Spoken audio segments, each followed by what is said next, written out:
Hey, this is Jonathan Gilliam. I just want to make sure you go check out my best-selling book, Sheep No More, The Art of Awareness in Attack Survival. Now, check it out.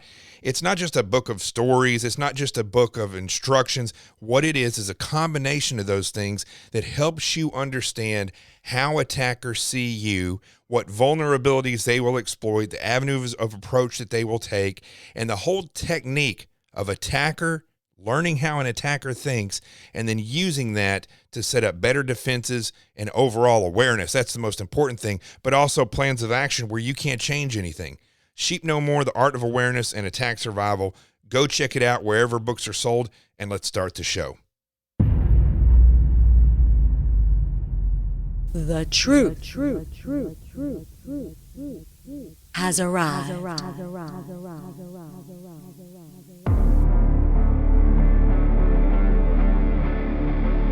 My name is Jonathan Gilliam, and this is The Experts.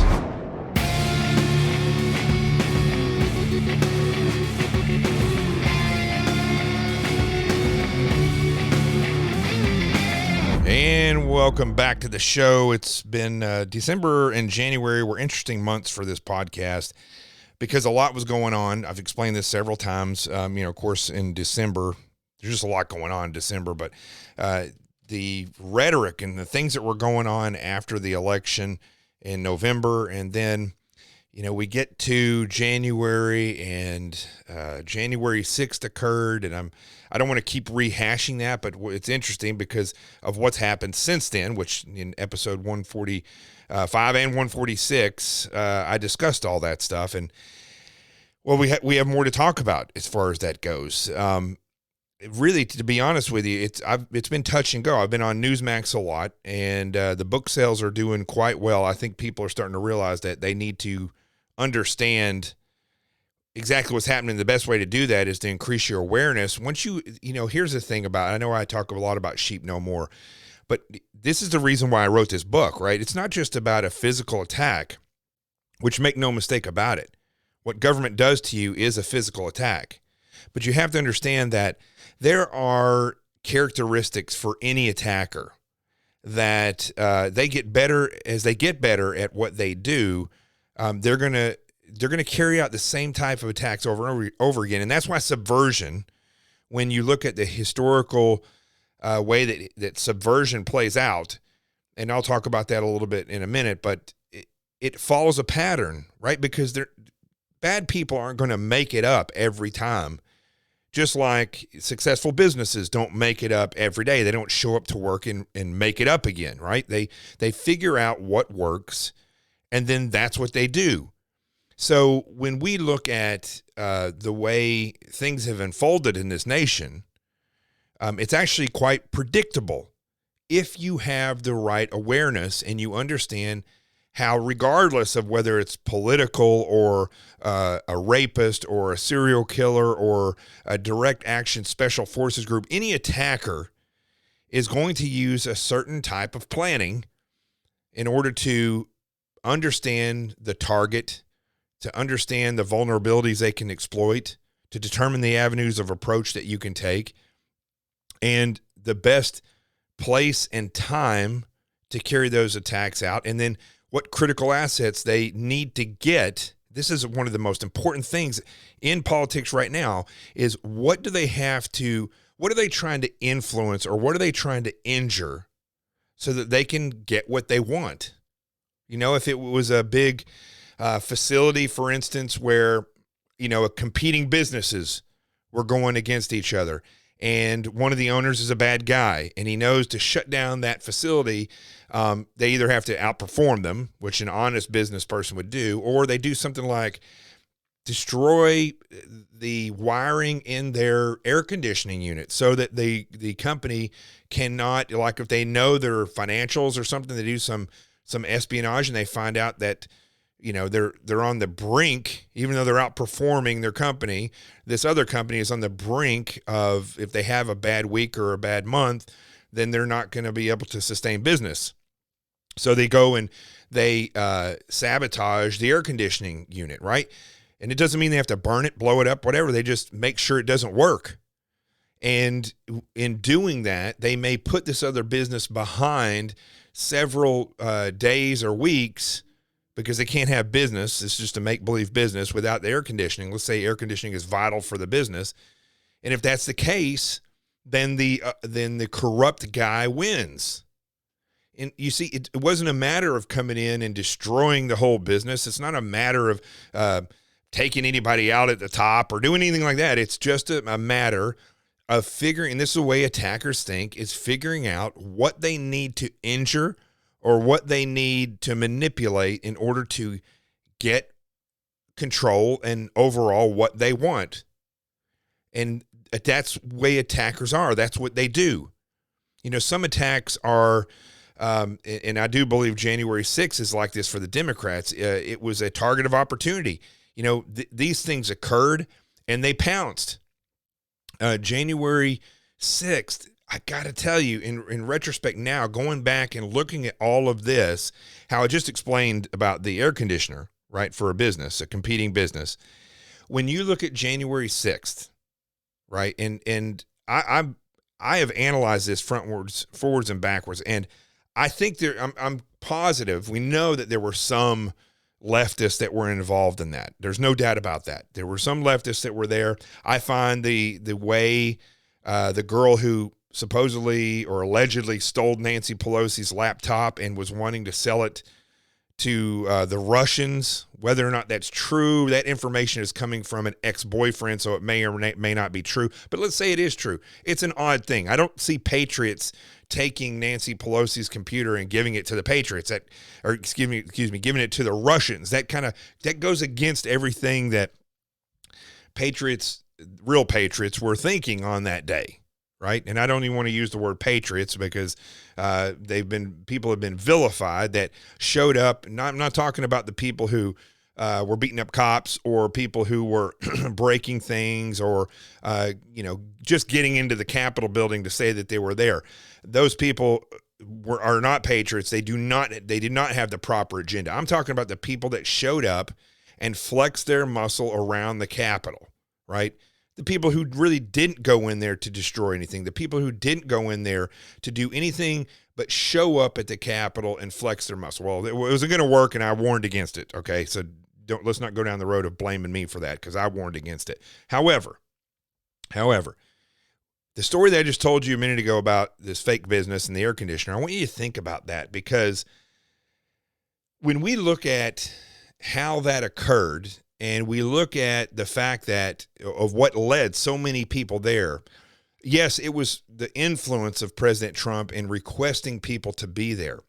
But I know a lot of people, probably more people that I've spoke to or that have responded to the things that I've said were not in favor of going to Washington, D.C. They did not feel as though the president had given them guidance.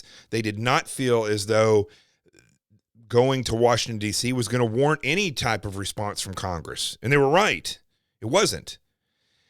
But what's interesting is the influences that caused so many people to go there and how some of that influence is still occurring now.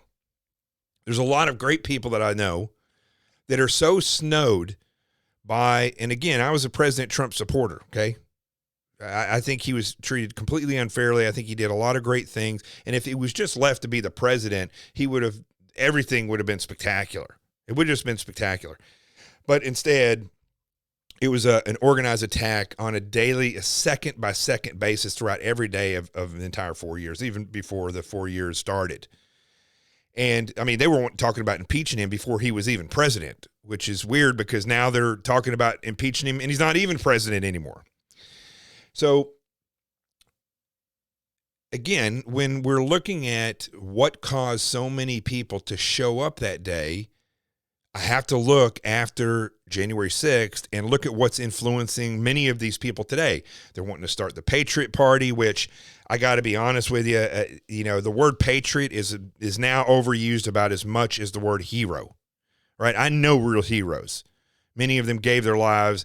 Many of them have one leg because they got injured. I know people who, were heroes for many different reasons. I remember telling this story of this. I saw a video of a cop that was responding to a small child who had drowned in a swimming pool, and the cop showed up there and the mom, and they had the daughter out there, and he is giving this little girl CPR, and he's blowing into her mouth, and she throws up all in his mouth, right?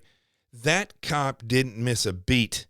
He just spit it out and went right back to what he was, right back to her mouth to give her more air, to get her to clear that water out of her lungs. He didn't miss a beat. That's a hero. The people that on 9/11, 2001, that, stood together 1,000 feet up in the air on the edge of a burning building and had to decide whether or not they were going to jump or whether or not they were going to burn to death. And they held hands together and jumped. Listen, the end was right there. But I have to tell you, those are heroic people, to stand together and hold each other's hands and support each other as they took the leap. The next thing that the next thing that was going to happen in their lives is that they were going to meet God. And they held hands and made that decision to go the way they chose to go. That's a heroic decision. The people on the flight that crashed in Pennsylvania that said, let's roll, and they moved forward to fight those savages that had taken over that airplane and caused the airplane to crash. Those people were heroes. The firefighters who rushed up the stairwell in the Twin Towers and died because they were, these firefighters that were running up hundreds of flights of stairs with their hoses and their tools and all their stuff as they ran up their gear, as they ran up those stairs, running past people to save people and to put out that fire. Those are heroes. But that word hero gets used over and over and over again. It's the same thing with patriot. The people who fought and followed George Washington because they understood that what was happening in this nation, that people had been born here, multiple generations had been born in the United States and were paying homage to a king who basically crapped all over them and didn't care about their individual rights, who would send troops over and have them just live in their home, quarter in their home, take over their home. They lived under the rule of this nasty king, this crazed king, thousands and thousands of miles away from where that king resided, and he just simply had the thumb of oppression on them. And there were Americans that for the first time, really, and it's what made America what it is, decided they weren't going to live that way anymore, that they had now come to a point where they could reside on their own. They didn't need a king, and they stood up to the king, and they declared their independence, and many of them died. You will never know their name, but they fought knowing that in order for the nation to be established and for their children and families to be free, they had to fight. And fight they did, bled, died, and you'll never know their names. Those are patriots. So this word patriot gets used over and over constantly, and actually, quite frankly, I'm getting tired of it. And I do believe that there are true patriots in this nation, but I think that the majority of people who deem themselves a patriot because of what they believe are not patriots at all. And the people that showed up on January 6th, guided by an anonymous source, Q, or guided by the pomp and circumstance of the presidency, well, you're not patriots. That's not a patriotic. That is a reactive. That is puppeteering to the maximum degree.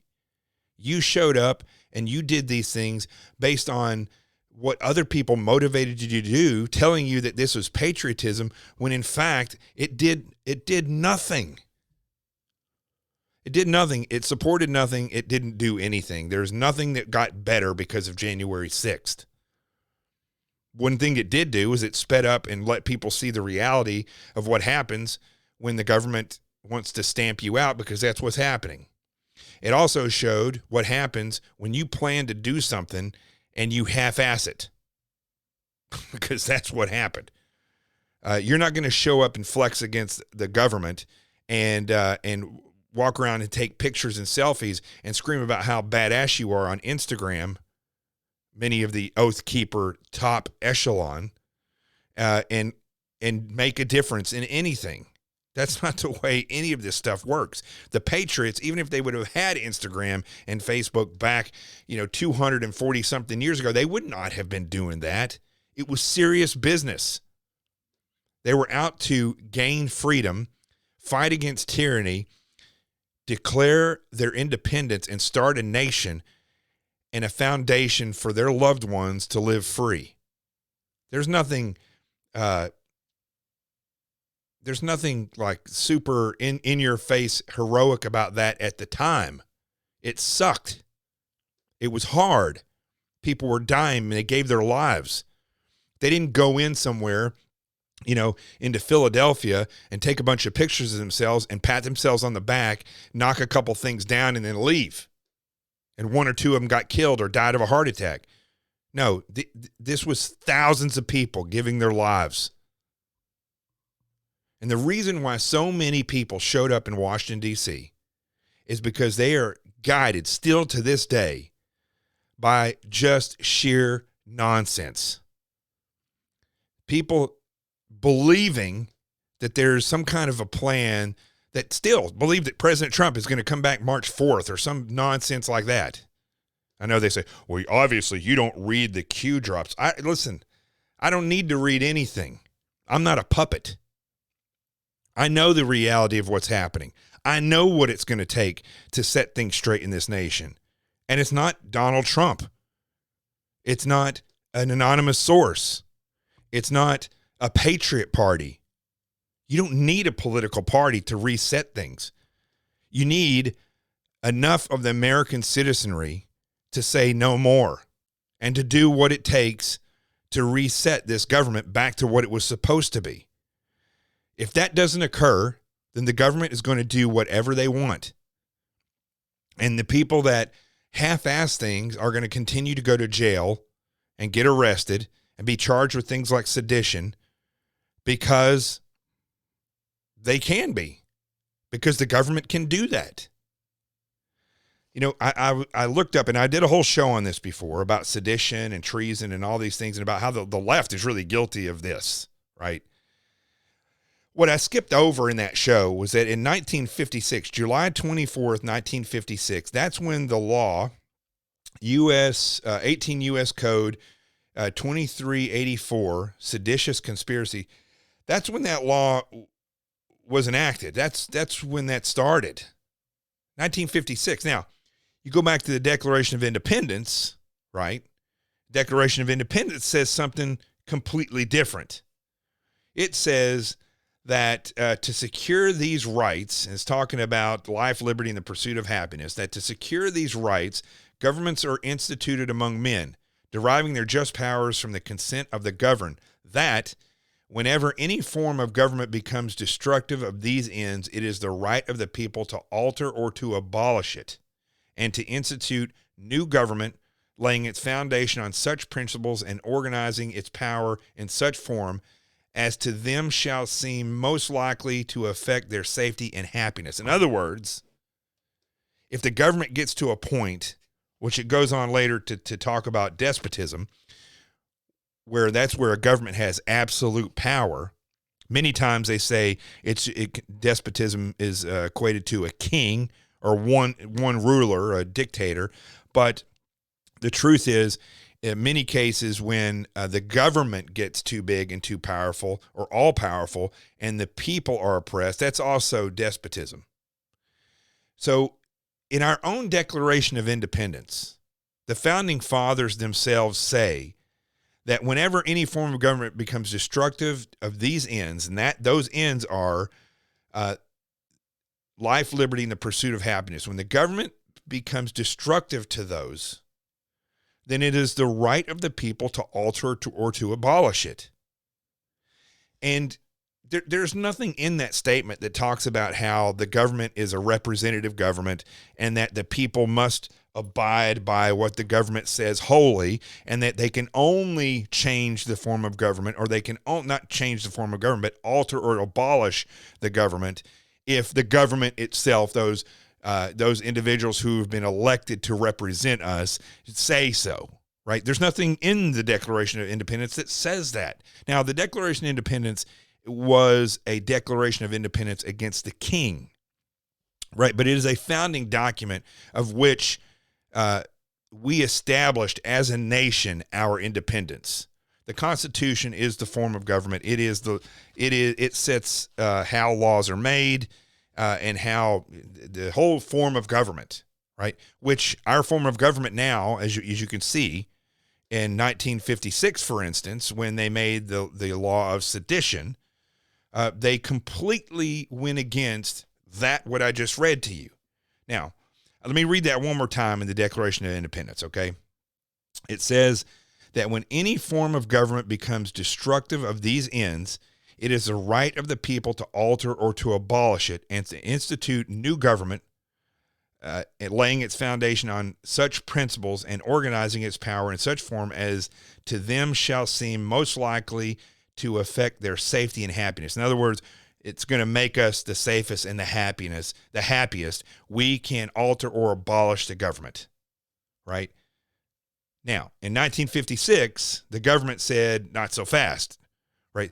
That was in 1776. This is in 1956. Almost 200 years later. So it says, if two or more persons, right? They narrowed it down all the way down to two or more people, right? Two or more people. As before it was saying the people.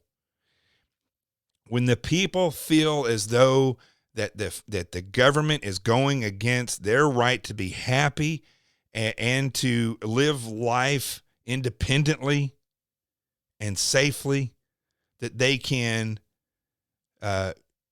stand against the government and they can abolish it. Now, think about that. Alter or to abolish it. But that's the people. But in 1956, the government says if two or more persons in any state or territory or in any place subject to the jurisdiction of the United States, right? So in other words, you can't go to Guam and plan to reset the government. You can't do it there. That's still considered sedition, right? So, and if you go do it in another country, that's considered treason. So think about that. So if two or more people in any state or territory or any place subject to the jurisdiction of the United States conspire to overthrow, put down, or to destroy by force the government of the United States, or to levy war against them, or to oppose by force the authority thereof, or by force to prevent, hinder, or delay the execution of any law of the United States, or by force seize, take, or possess any property of the United States contrary to the authority thereof, they shall each be fined under this title or imprisoned not more than 20 years or both. Now think about that, what I just read to you. How are you going to prove to the government that the government has stepped outside of its boundaries and has failed, and that the government is no longer ensuring the safety and happiness of the people, right? The life, liberty, and the pursuit of happiness of the people. How are you going to prove that to the government, right? If we can't prove that right now, it's not going to be provable. And so you see now, as we progress through time and space to the point where we're at, I've been watching this show Travelers on Netflix. I just finished it. And what's interesting is they kept talking about how they're talking about the 21st century, how they came back from the future to try to, change all the things that had broken in the future. And they all linked it back to really starting in the 21st century. That was the most realistic thing I've seen in a series in a long time, because of things that are going wrong right now. Primarily, it's because of the governments. I was watching another series about the Romanovs. That was the czar of Russia, basically. And it was fascinating because whenever you watch these shows about revolution, you do see similarities to what's occurring in the United States right now. But when we look at what occurred there, And what's occurring here is that, well, let's look at Russia, okay, and when the revolution happened there in the early 1900s. And they had this incredibly incompetent czar, Nicholas, who was, they believed, just like any other monarch, that they were put there by God, and completely incompetent. And they went from oppressive to incompetent to the point where the people were just in revolt because their lives were so miserable and they were caught up in a war and so on and so forth. Well, the revolution basically happened almost overnight because the government had gotten rid of Stalin and Trotsky and all the little followers, Lenin and Trotsky. Stalin was actually involved with them too. And they exiled them. And so when this revolution happened, it was a revolution without a head, but it was a spontaneous revolution. We're talking about in 20 hours, things just went in 20 hours, right? We're not talking about years. Well, it did take years to get to that point, but in 20 hours, Russia basically just fell, and the Tsar ended up giving up his throne. And so, because that happened in the way that it happened, Lenin was able to come back and take more of a stance, and then eventually they ushered in communism. So were they right in standing against oppressive, incompetent government through the Tsar? Yes, they were helpless at one point and hopeless. So they stood up, and all the Romanovs ended up getting killed. It's a true story. But the problem with this is that when the people are not seeking freedom, but seeking a better way of life, right? There's the big difference. I don't know, that's probably not the right terminology, but these were people that had been oppressed, right? There's a difference between a human being that is fighting for freedom and a human being that is fighting for survival, right? In Russia at that point in time, people were just dying. It was so oppressed that people were getting killed in the street by the hundreds. And they were in this terrible war where people were dying. And yet these Romanovs and these people in government were just living high on the hog and were clueless as to how to lead, and really were completely out of touch and didn't really act like they didn't know or care about the people. Our founding fathers they realized that their freedom was the biggest thing was in peril. Yes, they were oppressed. Yes, they were hungry. Yes, there were people that were killed by the British and they were in their homes. But ultimately what the founding fathers and the true patriots realized 200 years ago is that it wasn't so much of a fight against oppression, but a fight for independence. In Russia, they were just fighting for a different leader to save them. And that's kind of at the point that we're at now. And when the people are like that, they don't end up doing what they should, which is resetting the government. And when the government doesn't realize, like the Romanov Tsar and his family, when they don't realize what they are doing wrong, they will oppress the people. So I think that was the difference between the founding fathers and in 1956 when the government wrote the law on sedition and conspiracy to commit sedition. The government in 1956 was a government that was already incompetent. They were really at that point in time all powerful, although you did still have political parties and states, and we have states that kind of stand against the federal government. But overall, for hundreds of years, the political parties have ran both the state and the federal government. So there's really no getting around the states and the republic standing against the federal government. It's just not going to happen unless there's a complete reset within these political parties. So when we look at the place that we are now, we are closer as a citizenry to the way the people were in Russia in 1917, standing against the Romanov dynasty, or dynasty as they call it. We're closer, our citizenry is closer to that than we are to the founding fathers in understanding what's happening and what it takes to fix or to reset the government. Now, I hope I'm clear on this because it's crystal clear in my brain. The fact is that most people who call themselves patriots, most people who understand that something's going wrong, liberal or conservative, they chalk it up to politics, and they chalk it up to electing the right person to lead them, when that is that's the way revolutionary people think. That's the way people that are striving to form a government or find a leader, that's the way they think. Again, the founding fathers were setting up a nation, and they understood how important individual freedoms and a government that supports the people and striving for happiness, for life, and for liberty, and to be safe in that quest, that's what the government existed for. So they were striving not for an individual or a government to lead them. They were striving to set up a government themselves and to declare their independence themselves, to put themselves at the top, not a specific person or dictator, not a specific class of people.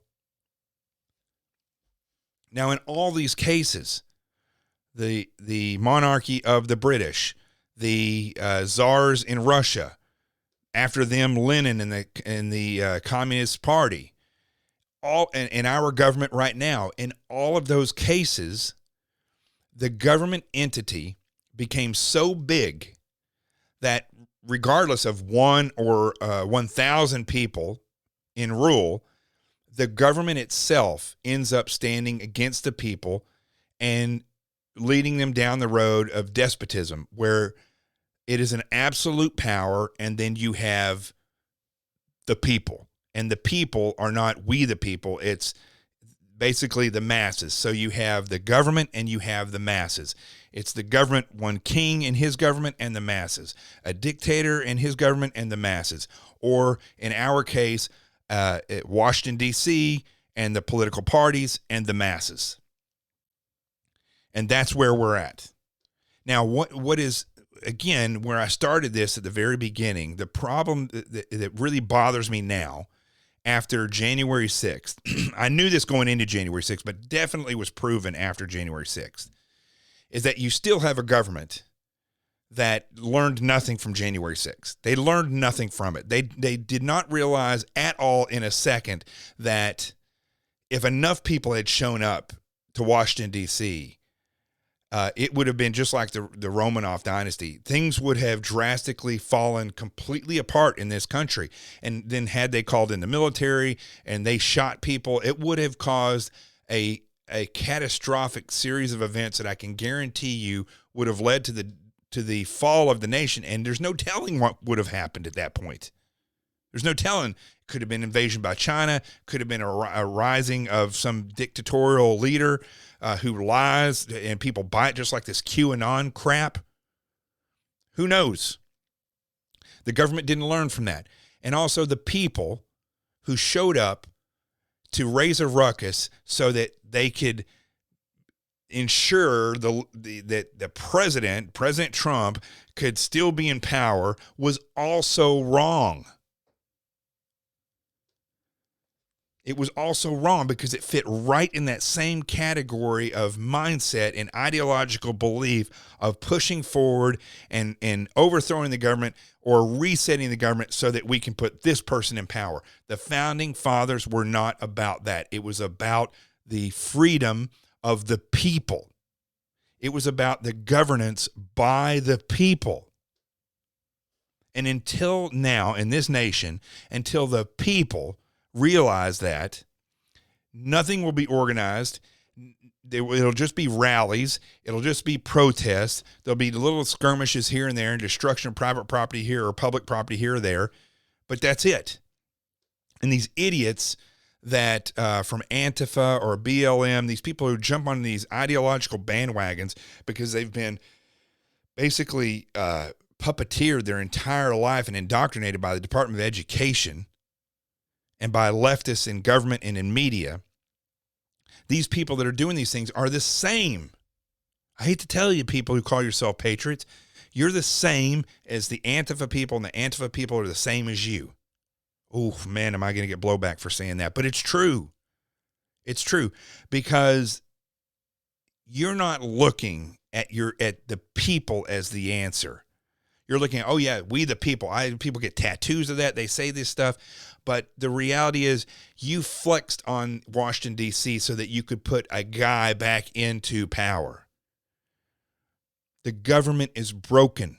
The government is not reflective of the Constitution and what it was supposed to be. Laws have been written, like in 1956, to keep the people from coming together and doing what they have to do. But they wrote laws to keep you from doing that, because just like the inner city around the country, they want you to believe you don't have a choice. They want you to believe that those options are not there. They want you to feel helpless. And I know there's great people in government. There's not everybody's bad in government, but the formation of government, the existence of the government in the way that it has been formulated and the way it has formed and the function of it since the founding fathers is that entity. Again, it does. Stalin or Lenin couldn't do what they did in Russia by themselves. They have to have a government that steps into place, people, that's made up of people. But they also have to have a mass or the masses that believe that they have to have this great leader to propel them forward. And that is, listen, the way the founding fathers intended it is that those people who are pushed forward or who step forward to govern should basically live in fear of doing the wrong thing. Just like a doctor should have a bit of fear in themselves, ensuring that they don't do what's wrong so they don't get sued for malpractice.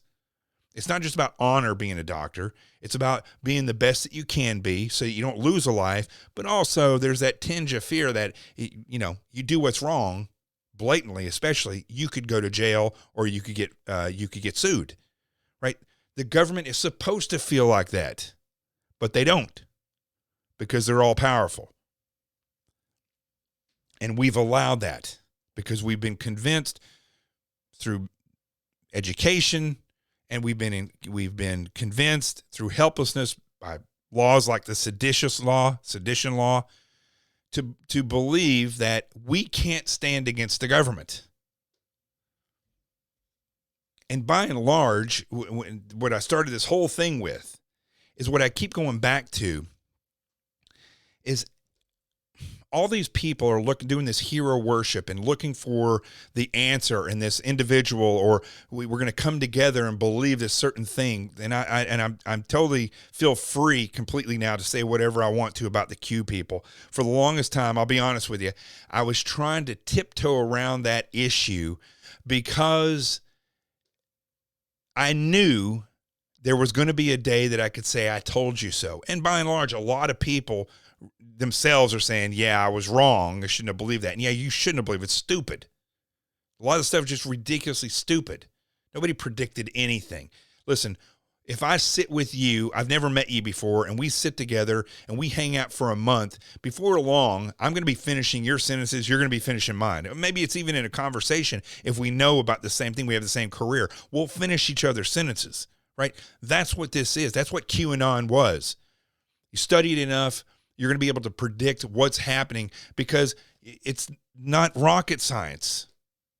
Predicting what the government's going to do, you're going to be right I would say at least 1 out of 5 times if you know exactly what you're talking about, if you've studied politics and you look at how things are functioning and the motivation behind these leaders, quote unquote leaders.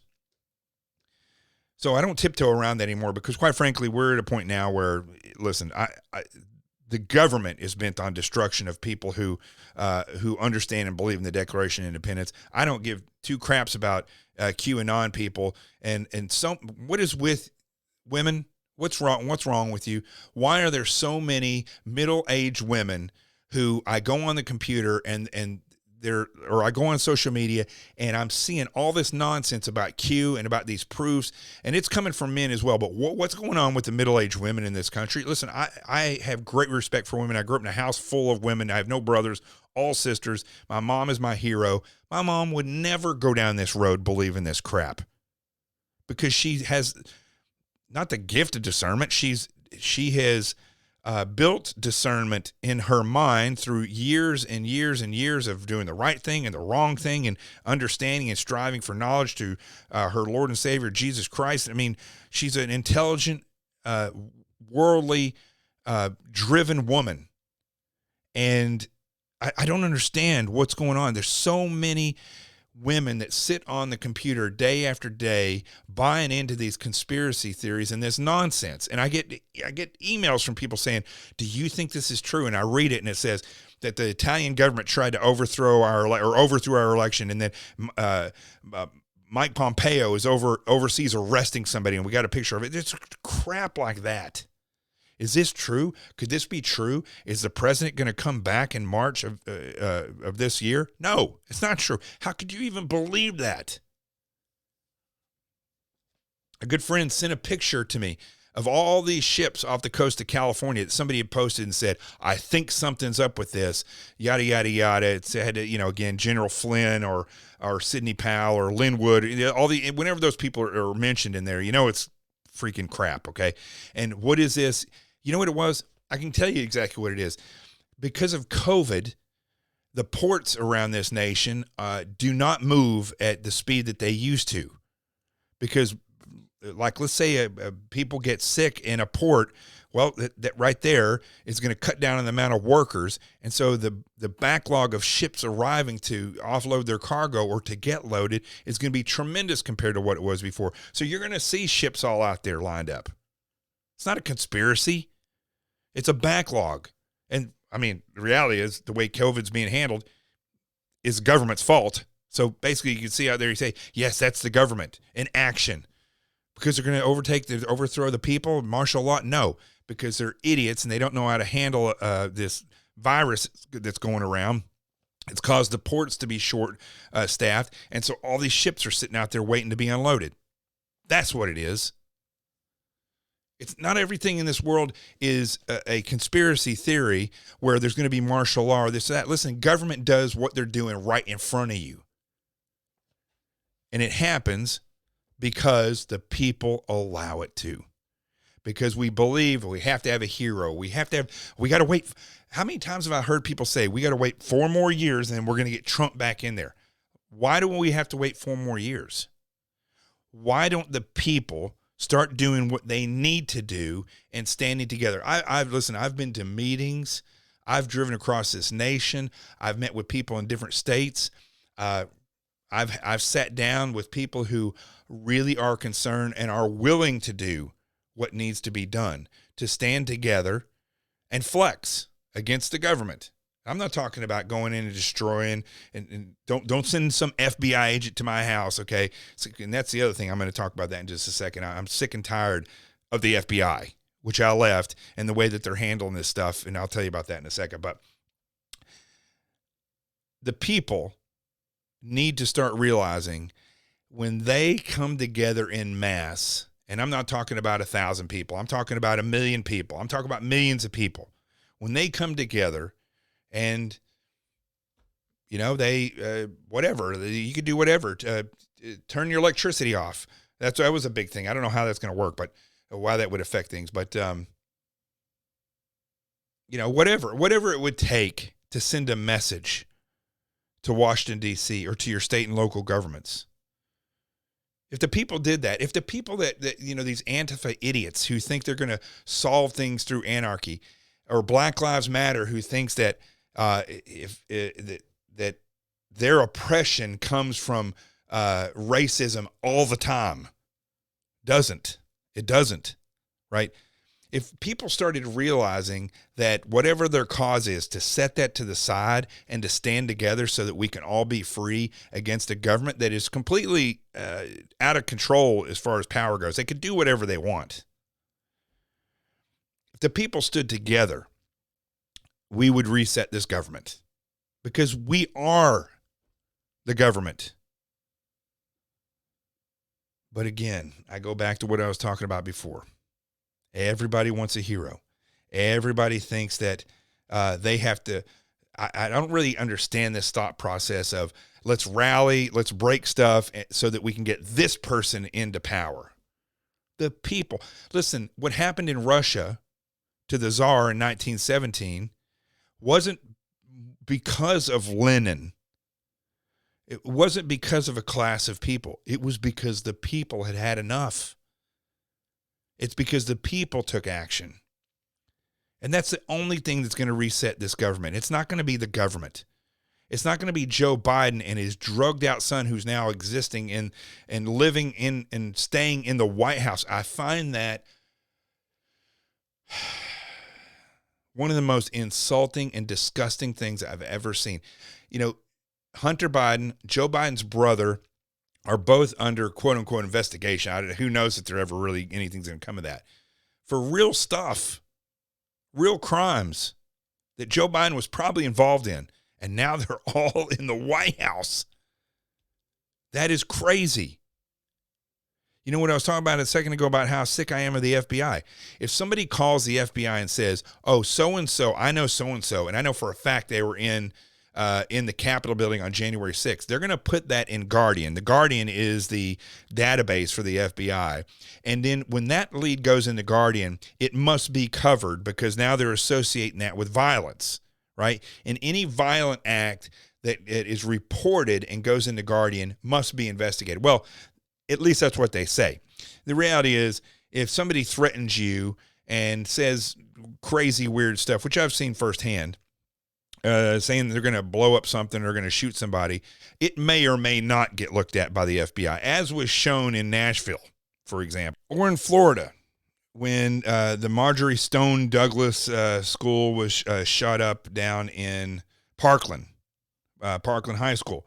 You know, that whole thing was a great big bouncing ball that was dropped by the FBI because some guy who was about to retire, who was worthless as an agent down in Mississippi, I believe, got a Guardian call about something they saw on YouTube, and they just never even bothered to really look into it.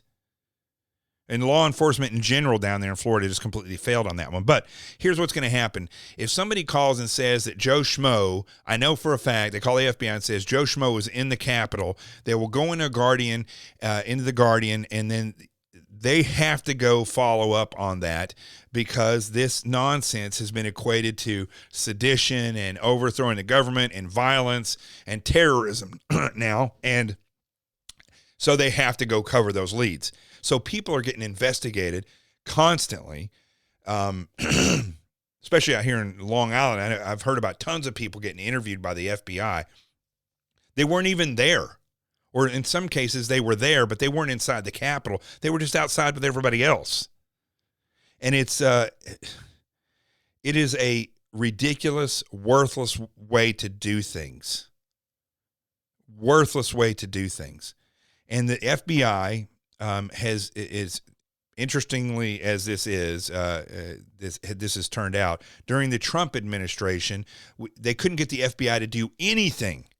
They couldn't get the FBI to act on the FBI when they had fake evidence used to basically frame and overthrow, attempt to overthrow the president and an election. Now, because somebody said, oh, well, I think that the Trump administration tried to get the DOJ to overthrow the election in Georgia. Well, the DOJ is just going to, the inspector general, who we all know is a deep stater, is going to do a report on that, right? Listen, you go out and do something real that's wrong. You're not going to, it's not like your prosecutor in your city is going to write a report on what you did to determine whether or not you're guilty enough to go to court or to be arrested. That's not going to happen. You're going to get arrested. They're going to investigate, and then you're going to go to trial. Or you're going to plead out. Well, that for some reason in Washington, D.C., that doesn't happen. But in the case of the FBI and the OIG, what they'll do now is they're going to set out and try to see if they can come up with something and it's probably more likely to happen now that Biden's in office, to try to find out if somebody in the Trump administration tried to get the DOJ to actually do their job, is basically what that was. So I guess all I can just say, I feel like I've been rambling during this entire podcast. It's clear in my mind. I want you to understand. It's got to be clear to you, okay? It must be clear in your brain what I'm trying to say so that you can understand what's happening in this nation properly. Now, 240 years ago, our founding fathers realized something that most people throughout history, when it comes to revolution, had failed to realize. That they saw that freedom needed to be the foundation of our revolution, and they realized that the people were who needed to be propelled forward and take charge. You see, history usually shows that people, the masses, mistake themselves as the masses, and they propel a leader or a group of people forward to take power from another person or another group. And what that causes is even more power to be centralized. What we need now is what the founding fathers saw. We need the people to step forward and take power. I'm Jonathan Gilliam. This is The Experts. The truth has arrived. Peace, and I'm out of here.